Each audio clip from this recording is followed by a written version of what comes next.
Cam continues to do what he's been doing all year long, and it's great when you see things like that. When Bones and Stu talked all week long to everybody about just making one or two more blocks, taking these guys out of the game, and what Jim could possibly do. So, two big plays to energize the football team, the fans, and everything, and playing complementary football. But there's as the game went on, there's just some little things throughout in all phases that we've got to do better to find a way. We got to find a way we've got to score there on the 1 yard line. That's something you have 2 opportunities down there. You got to run it in, and we got to do a better job executing down there. And then obviously you can't turn around and let a team go 99 yards on you. That's a huge swing in the game. So that's something we got to learn from. We got to execute better, and you got to score when you have that opportunity. So with that being said, the other thing I'll mention also is the defense with the 6 sacks. That's outstanding. We talked about that going into the game, how we could take advantage of some things up front, how we needed to dominate and get after the quarterback, give the defense a number of guys over there, give Denard, all those guys credit for the way they played. And it's not always the guys rushing, but on the back end to allow us to get there. So that was another good thing. On 4th and 1, was there a crease for Tony to the right, or was that thing just closed it off? Are you talking the defense's right or to the left? Because we were designed to go to the we wanted the ball go to the left. Yeah. Wanted to go to the left and follow the guard. So he was just following where it was supposed to be. Yep. Also on that play, sorry, Paul. Also on that play, was there any sort of option, because as Cam peeled off after making the handoff, if he had had the football, he could have walked in on the bootleg. No, we were handing the ball off on that play. Well, we do have that, and every team in the league, has certain plays. The quarterback keeps the ball and do certain things, whether it's a movement pass design, things like that. But no, we were handing the ball off there. Can you explain the philosophy behind direct snap if you don't have a big, rugged, physical back there? You're telling them you're running it automatically by giving it directly to the back. What's the benefit? Well, I think anytime you go into a game plan, you run your core plays and you change formations, and having a direct snap is one of those options. And unfortunately, they didn't work. And that's it. You go into the plan, you see, okay, as you go into it, you say, hey, this is what we want to do, and we got to execute better. And there's one of the plays in there, definitely, that as coaches, we got to do a better job putting our players in a better position to do certain things. So we're all in this thing together. We can execute better, we can coach better, and put our players in better position. How do you assess Cam's day? There was the ups and downs of the game. There's some really good plays, and then there's a couple plays in there you wish you could say, hey, we got to do a better job here. We got to, be able to make this throw, convert it. But then there's some plays in there you say, wow, that's pretty damn good. So there's the ups and the downs. We need to be more consistent. Do you need to see a little more consistency of more ups? You had a pretty good week in Indianapolis a week ago, Yeah. But at this point, now 9 games in, do you need to see a little bit more of the flash and consistency from Cam than you have? There's always going to be the ups and downs of games. That's every game you're playing. There are definitely a couple of those plays that I think if you ask Cam too, he'd say, I need to make those plays. But I think also I'll look at the entire game. We got to help him, and when I say that, you can't, you can't drop a ball to start the game off. We got to be able to say, hey, protection at certain times. So it's everybody involved. It's not just Cam. Everybody, he could do some things better. He'll tell you that, and I think, but as an entire offense, we could all play better. What's your advice for Cam specifically on the week off? Well, we're going to sit down. I'm going to talk with him later today and talk about what we need to do moving forward. And how, and I'll keep that between us, but there's gonna be things I'll sit down and say, hey, this is what we need to do, this is where we need to improve, just like all the coaches are doing with everybody on the team today. Of just saying, okay, leaving, hey, they're going away, they're getting away for the bye, which is well deserved by the players, but just telling everybody, hey, there's a couple things everyone needs to work on to help us get better moving forward. He said yesterday that he doesn't really intend to take a break during the bye. Is that wise, would you say? Well, I mean, define what you mean not take a break. I mean, he's going to, get away from it, I'm sure. He's not going to be out there practicing doing certain things. So I think Cam is a competitor, okay? He wants to be successful. He wants to be the best, and that's what you love about him, is his work ethic. We talked way back when, after we drafted him, how much time he spent in the building. winning means something to him, and he's trying to do everything he possibly can to help this team win. Where are you as far as his ability to impact the game? I don't fumble. As far as the almost ability, did, his ability to impact the game, with his legs. Because you saw him yesterday, he kind of ran the pass, and then he picked up a first down running as well. Yeah, that you guys have asked that question, all year long, or the last couple of weeks with me, if there's an opportunity of win to take it. You guys mentioned how Justin did that. We watching what he did with the Chargers, the ability to take off and run, and I think that's part of learning the NFL game and learning, staying ahead and down in distance to stay out of the second and third and longs. So I think that's something he did better this week at times. There's a couple times he took off. Do you think that's kind of like the next level of quarterback and like a part of him getting to that next level? Well, I think it's just, I think it's part of him developing and understanding the game. Not that he didn't understand the game before, but just how it's getting a 4-yard run, instead of forcing the ball and it's incomplete, how that helps you for the next down, regardless what the down is or it's even field position. Having positive plays of just when you keep stacking up positive plays, you're just more efficient as an offense. Jim, in the past games probably been as nice a feature as there's been since you took over. How do you come out of a game after 2 big games where he's only targeted 3 times? Well, there's a number of plays that you call that are designed that he might be the first guy in the progression and the coverage takes it away. Or there could be a pressure issue where all of a sudden you might see him on tape that says, oh, look at him running scot-free down the middle of the field. Well, there's pressure and Cam's moving and can't get it to him. So there's a number of different things. You've got a number of plays that are designed to go to a particular player, and because of whether it's coverage or it might be a breakdown, it just, someone might lose up front or Cam may not see something. Can't you come back from that stuff and say, we've got to dictate it, we've got to keep getting to him, we've got to make sure he's got catches in this game? Yeah. Do you feel like the receivers are creating enough separation to win consistently? And then do you feel like Cam is understanding how different NFL open is versus college open? Well, I think with the receiver part of it, there's going to be a give and take in every game. There's certain times you look at it and you tell the players, hey, we've got to create separation on this play. There's not enough. Maybe it's a technique. How is a DB playing certain things? But you got to say, hey, listen, this is the one-on-one matchup. You've got to win. You got to win at the line of scrimmage. It all starts with your release, and then depending on where the top of the route is, things like that. You're always going to look at. There's always going to be plays where you say this. You've got to do a better job here. And then I think with the quarterback play, it's a matter of understanding that being open in this league is a little bit different than college. Obviously, there's so many tight window throws, and that comes with experience and trust in the player that you're playing with and you're trying to throw to, or a certain defender that might be who's covering that guy. If it's a certain corner, there's always there is that.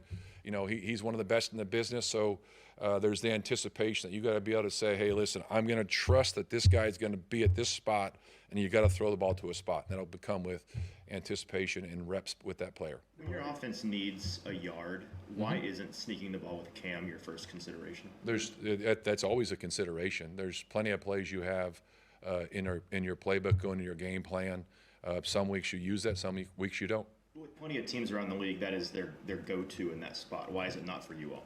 We go in each week and say this is what we think is best to do in this situation. So you are comfortable sneaking with Cam? Yes. How often have you guys called it since you've taken over? I don't have the sneak. I don't have exact numbers in the whole year and things like that. Do you feel like you've done it We got in a plan. We can always do it. in the plan, but have you used it? No. In a game, we haven't used it in a game. What good is it if you're using it in practice, if you're not using it in Well, a there's a game? number. Okay. Of course, we're asking about a game. Yeah. I know every player's different, but you're hopeful you get a number of your players that have been out for a lengthy amount of time back, and how much should that help you second half of the season? Well, I think the guys who are out are chomping the bit to get back out there, and I think you look at the guy. The great thing you see the game the other day, and you look at it, you see Jeff and the guys, Arden, you see Bryce, you see Rid, you see the guys that aren't playing and how they're helping their team. They're chomping at the bit to get out there, so they're doing everything they can to get out there as soon as possible. So that'd be a huge boost if we get some of those guys back. How will it work over the next 24 hours, Mike, relative to Chad and Mike with the trade deadline? Like, do they give you a heads up before? Did you just, they tell you after the fact, hey, we did this? What's that like? No, there's constant communication on what's going on. When you look at a guy like Draymond, who's probably got some value, but is he not also showing you that maybe he's got value for this team in the future as well? I mean, how tough is that decision? I know it's not necessarily yours, but I mean, he's got 4 sacks in 4 straight games. He looks like a guy who could help this team in the future. Well, he's done a great job for us. You know, I'm very pleased with where he's at and what he's done. You just love the way he shows up every day, the way he works at practice, and it's not a surprise at all he's having the success that he's been having. Remember the last communication, Mike, that you were talking about? I just wanted to follow up. I guess, how does that prepare you for what's to come? The communication? Relative to the roster, yeah. Well, yeah, we always, that's what you do from the beginning of the offseason program, as soon as the season's over, up through the entire season. This is what you do. There's constant communication on the roster every day of the season. You're always talking about, you know, things that could come up, who's inactive this week. There's injuries, you're always talking about your roster. To follow up on yesterday, the explosives that you guys gave up, is that a miscommunication between the corner and the safety, or somewhere in those two? Because it was 2 similar type of concepts where, like, you had the flat and then you had the route over top there, and it seemed like Armour Davis was kind of in the bind. Yeah, there's certain things that happen, whether it's how deep you need to drop, who needs to fall off on somebody. We got to do a better job in those 2 situations you're talking about, of, you know, everyone being on the same page and dropping off and being in the right spot, either to break up the pass or make the quarterback move on his progression. One of the messages you guys have had since the spring in this building was, we have to eliminate the things that beat ourselves to give us a chance to win. How frustrating is it, one, that you beat yourself as much as you have in 9 games, but also yesterday, or maybe even back to Denver when they had 4 turnovers, that you haven't been able to take advantage of other teams beating themselves very much? Well, that's one thing that was disappointing yesterday, is the penalties that we had. You know, you look back the past 2 weeks, we had very few penalties, and then all of a sudden this week, you know, we had a number of penalties. So you gotta eliminate that. It's hard enough to, you know, have the success moving forward consistently and having the efficiency, but when you set yourself back 5 yards here, 10 yards here, or after a big return, the ball gets called back, things like that, it's tough to do that. And you always talk about capitalizing on turnovers that the defense creates, or big plays in the kicking game, things like that, or a mistake that the opposing team might make. So that's something you talk about every week, of, you know, making the most of every opportunity you have to, you know, to take advantage of those plays. Mike, you've had 3 weeks now to kind of been a flurry since taking over. This bye week maybe finally give you a chance, and the rest of this coaching staff, to catch your breath, kind of retool a little bit, maybe make some changes that just haven't been able to maybe put into place at this point? Well, I think every season, when you get to a bye week, depending on when it is, you you go back as coaches and you look at everything and kind of say, okay, where are we? Because it always falls at a different time of the year, depending on what year it is. And you look at things and say, okay, what are we doing well? What do we need to work on? Are there things that we've always had in game plans that you say, you know, why haven't we run these plays? Or there's certain, you always look at it to say, you know, what can we do better moving forward? And that's week in and week out when you play. But this is a great opportunity for us to sit down and say, okay, hey, look at all the little things we've done and say, okay, how do we clean these things up? How do we do these things better? And the same thing with the players. You ask the players, we talked this morning, to say, okay, take a deep breath, get away from this. But I also want you to kind of think about the first part of the season and say, you know, how can you do your job a little bit better? You know, everyone in the organization, how do you do your job a little bit better to help us win the next football game we're going to play? Johnny Hecker's net average last couple of weeks has been pretty poor. What you thinking about the state of the punting game right now? Well, I think, you know, he's been in this game a long time. He's one of the best in the business, and it's like any other player. There's going to be certain things from week to week that you say, hey, I need to do better. And he's just like everybody else, but I'm very happy with him. Last one. All set. Thanks, guys. All right, thank you.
combine, we got drafted and did rookie OTAs, and then we did mandatory OTAs, and we did camp, and we did preseason, and now we're back in another season, and we've already played another full college season.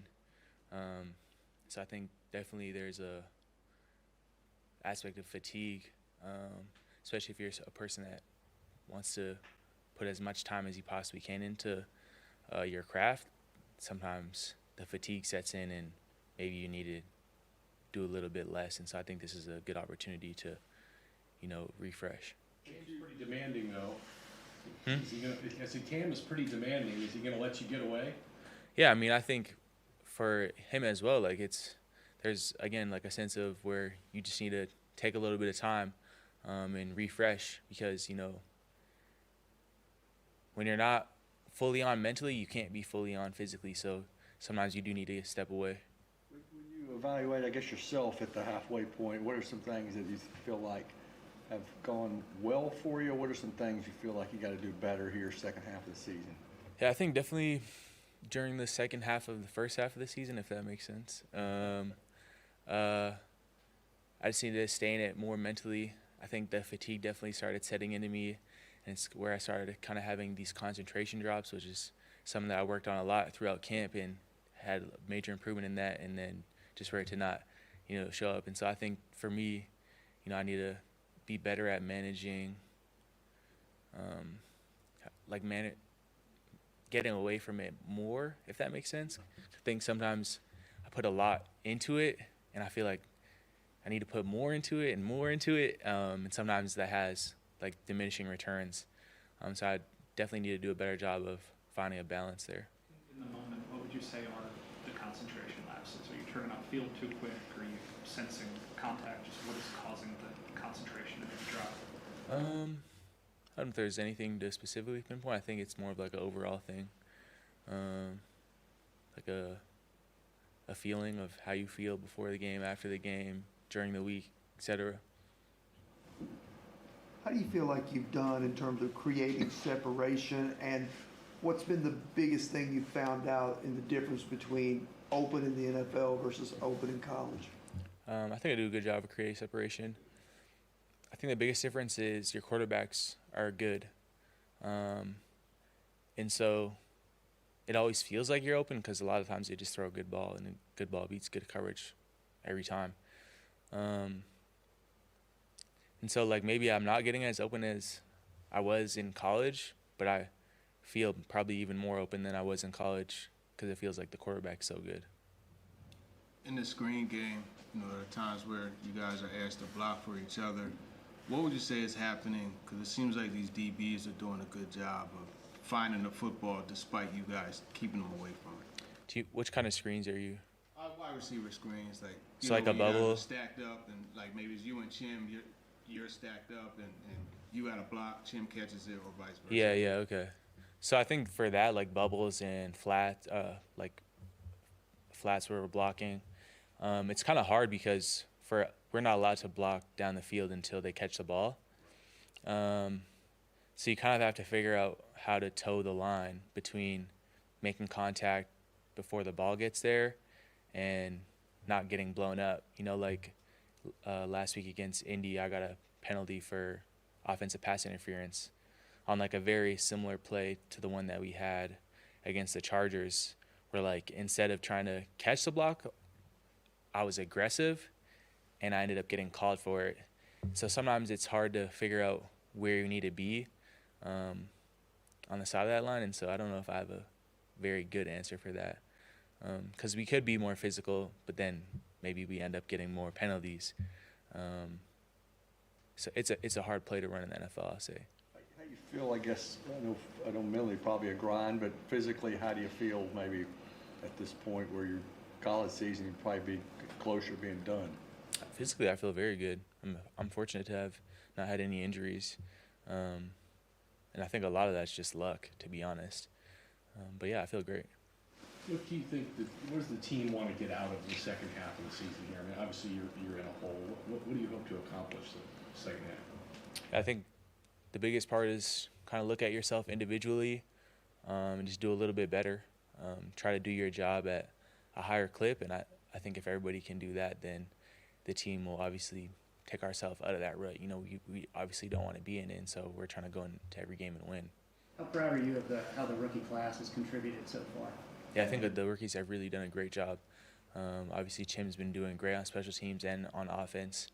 Gunner's been doing great on special teams and on offense. Marcus is now starting to play a lot more defense, which is something I think that, you know, me personally, like I was like, yeah, like I know Marcus is going to end up being a starter for us because he's just a really good player. Cam has been doing a very good job. Like I'm very impressed by how well he manages all the shit that you have to know at quarterback. Like honestly, there's so much that you have to know. Like when we go in the meetings and they're talking to the whole offense and talking to Cam and they're saying, oh, if we get this front, then you have to check the protection of this and so on and so forth. If this is your can criteria for our run plays, blah, blah, blah. Like there's a lot of stuff on his plate, and I think he does a really good job of managing all that and still like being himself through all that. And so, again, I've been very impressed by all the rookies. Spoke to it there, but have you ever seen him down or discouraged, and how good of a job does he do of trying to lift guys up? He does a great job. I think that's really like one of his big superpowers. Obviously, he's uber physically talented, but mentally, like, very, very consistent person mentally, which can be hard to do, especially when you're losing. When you're losing, sometimes those other traits show, but for him, there's none of that. Appreciate it, Alex. Thank you. Have a good ride. Thank you.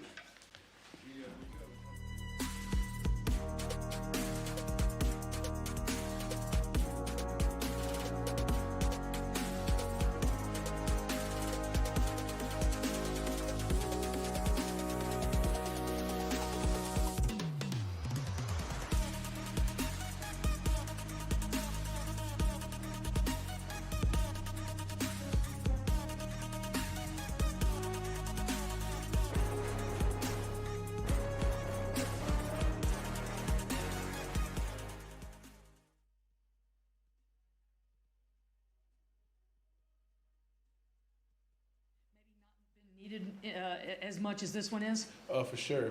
I think it's very important for us to just get some time, reflect, study ourselves, see where we could be better, and come back refreshed and ready to improve. That's at least for me personally. That's how I'm looking at it. Your name hasn't been abundantly in the trade rumors, but I mean you're playing well, a veteran.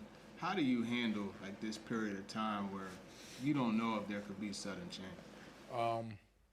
Yeah, it's very interesting, but I kind of just lean in on my faith. You know, I just lean in on God and pray, and you know, whatever you know His will is, you know, let it be done. And that's kind of just the way I look at it, because you know, the moment you start thinking about all that other stuff, then you know you start to forget what the main thing is, which is just, you know, going out there and performing and trying to help this team win. You guys have no Jeff, no Arden, no Gunny, but you still get 6 sacks yesterday, and really the pass rush has been coming on for weeks. Where is it coming from, and how proud are you of where you guys have gotten that thing? I think it's just coming from, well, first off, obviously, you know, huge shout out to you know, Coach Rocker and Coach Travis. You know, they do a good job harping on, you know, our rush lanes and us working together. And also, you know, just huge shout out to the guys in the room. I just think, you know, we all like each other. We all like playing with each other. We all know that we're talented. We have a talented group of guys. Obviously, you know, Arden and Jeff and Femi, you know, all are outstanding players. Jeff's playing at a all-pro level right now. But you know, I think when you look at it, you know, we believe in ourselves and we believe in the guys that we have in our room. And I think when you have a group of men that are able to come together, you know, we're able to get things and come together and do it as one. Positive things happen, like this Sunday with the 6 sacks and a lot of pressures. Travis, just curiosity, what does adding a second coach to the room helped this year? Is there a concrete thing that you can say that he's added as you guys have made it through the season? Yeah, I just believe, you know, Rock is awesome, man. Rock does such a great job, and him and Travis together, they just, you know, it's like a yin and yang. Like they balance each other out. They're both very different, but both similar at the same time, you know, like, and they bring a perfect balance to our room. Travis has been an amazing addition, and I go to both of them. For questions, and they both have sometimes different perspectives. But I think it's great because you could draw, whether who you are as a player, you could draw whatever fits you. You know what I mean? Whatever fits you in that way. A lot of us who are kind of charged with figuring out what's gone on here, assess the roster and say they need more guys like you. You weren't super expensive. They found a guy to fill a job, and you've come here and done good work in your time.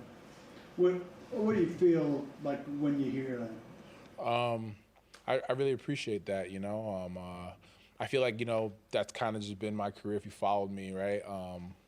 I've always been the guy that just try to get the dirty work done, right? I'm not super flashy. I try not to be super flashy. I just try to just come in each and every day, put my head down and go to work and just try to help the team win in whatever way they need me to, whether it's playing a 4 technique, whether it's playing a 5 technique, whether it's taking on a double team, whether it's rushing out of a 4 technique, which is not fun. If you guys don't know what that is, it's not easy or fun. But again, it's all about the betterment of the team, and I really appreciate that. And glory to God, I just got to keep on doing it. 8 more games left. You're playing with, I guess, Jihad and Draymond for the first time. Yeah. What has impressed you about the way those guys handle their work during the week and on Sundays? I love Jihad and I love Dre. They both bring such a laid back, cool swagger, confident attitude about their work each and every day, But when they're on that field, it's all ball, it's all business.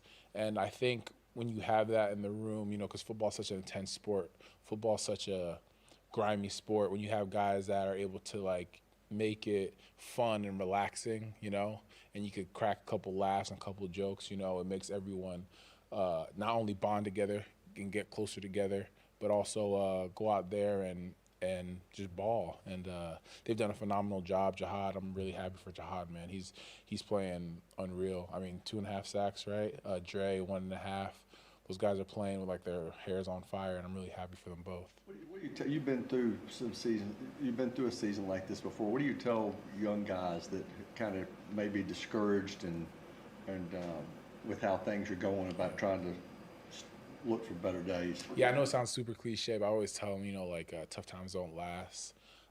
Tough people do, and you just got to keep on chopping wood and carrying water, because the tide will turn, and when it does, all of the negative things and all of the hard times, those things will shape you to become a better football player, but not only a better football player, but a better man, and that essentially will make you a better football player because of those trials and tribulations. That's what I stress, at least to the young guys, as much as I can when they ask. What's this team's goal be the last 8 games? Oh, to win. That's always the goal, and to improve, plain and simple. We're 7 points away last game. I said it, I believe, yesterday. Right? Was that yesterday? Yeah. Jeez. CTE, sorry. But like I said yesterday, we're a couple plays away. I just watched the film. We had 6 sacks. We could have had 12. I missed a sack. I had a sack that I could have had. We missed 12. So that's what I'm saying. There's just 1 or 2 plays away from changing that game and winning it. So that's the plan. The plan is to win, and we have the right men for the job. When you guys look back at the 99-yard drive, Yeah. turning point, were there things that stood out that maybe you could have fixed, or was it just then execute? 100%. That kind of goes back to what I was saying about I think that's more of a Mike question. I don't think I'll answer that question because, but yeah, there are things that obviously that, there are 3 or 4 plays that, we get back that, we're here singing a different tone or singing, a different song right now. So, yeah, but I just think that's more so of a head coach question or a DC question. A little bigger picture question. How much is wrapping up practice during the week, during the season? Is that, you know, we've seen around the league some, you know, guys just not being able to bring guys down and wrapping up. So around here, how much is that maybe practiced? Or if there's a game with some missed tackles, does it suddenly get on the schedule? How's it been going on around here? Oh, it's always been an emphasis. You know, tackling's always been a big thing for us. I feel like Coach Denard Wilson emphasizes that all the time. And I feel like that's kind of just like the staple and the base of who we are as a team, right? Being physical, tough, with attitude, grit, and tackling. You know, that's like a big thing. Denard really prides himself on that. You know. Appreciate it. Thank All right, you. y'all. Have a good one. You too. Good break.